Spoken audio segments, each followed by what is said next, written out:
রোজকার মতো আজও চলে এলাম আপনাদের মাঝে ফেলে দেয়া ঝিঙের খোসা দিয়ে দুর্দান্ত স্বাদের এই ভর্তা রেসিপি আপনাদের সঙ্গে শেয়ার করছি। এটা গরম ভাতের সঙ্গে খেতে জাস্ট ফাটাফাটি। এই ঝিঙের খোসা ভর্তা একবার খেলে বারবার বানিয়ে খাবেন। তো আমরা সবাই ঝিঙের খোসাগুলো ফেলে দিই, কিন্তু আজ থেকে আর এই ভিডিও দেখার পরে আপনারা ঝিঙের খোসা ফেলবেন না।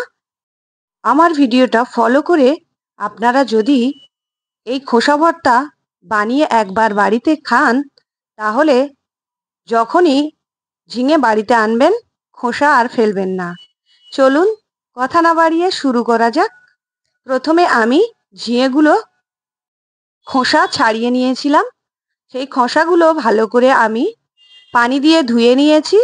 এখন একটি কড়ার মধ্যে পরিমাণ মতো পানি দিয়েছি আর খোসাগুলো ভালো করে ধুয়ে এর মধ্যে দিয়ে দিচ্ছি। পানির মধ্যে দিয়ে ঢাকা বন্ধ করে আমি খোসাটা সিদ্ধ করে নেব। ওই ধরুন 10 মিনিটের মতো সিদ্ধ করে নেব। তারপরে আমি এটা পানি ঝারিয়ে তুলে নেব একটি পাত্রে করে। একদম পুরো ঠান্ডা করে আমি এগুলো ভালো করে মিক্সিং জারের মধ্যে দিয়ে বেটে নেব। এখন মিক্সিং জারের মধ্যে দিয়ে দিচ্ছি। আর এখানে আমি ছোট মিক্সিং জার নিয়েছি, তাই অল্প করে দিয়ে দিচ্ছি। আর এর মধ্যে আমি দুটো কাঁচা লঙ্কা দিয়ে দিচ্ছি। এই ভর্তাটা একটু ঝাল ঝাল হলে খেতে ভীষণ ভালো লাগে। দিয়ে এখন আমি এটা ব্লেন্ড করে নেব।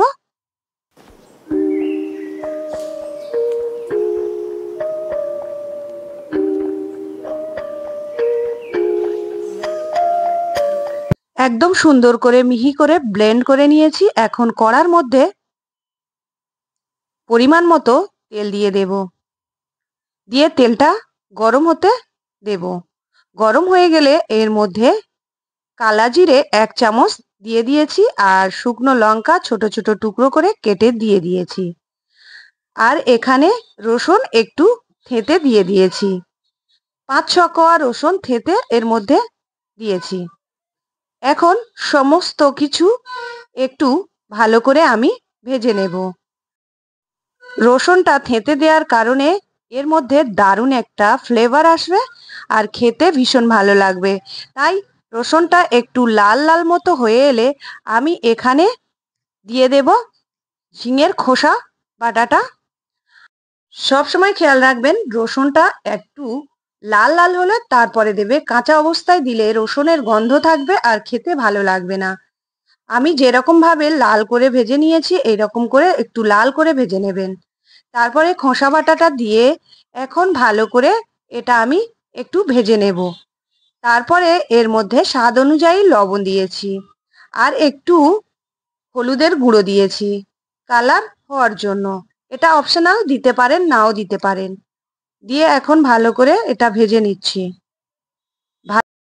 এটা নেড়ে নেড়ে একদম শুকনো মতো বানিয়ে নেব।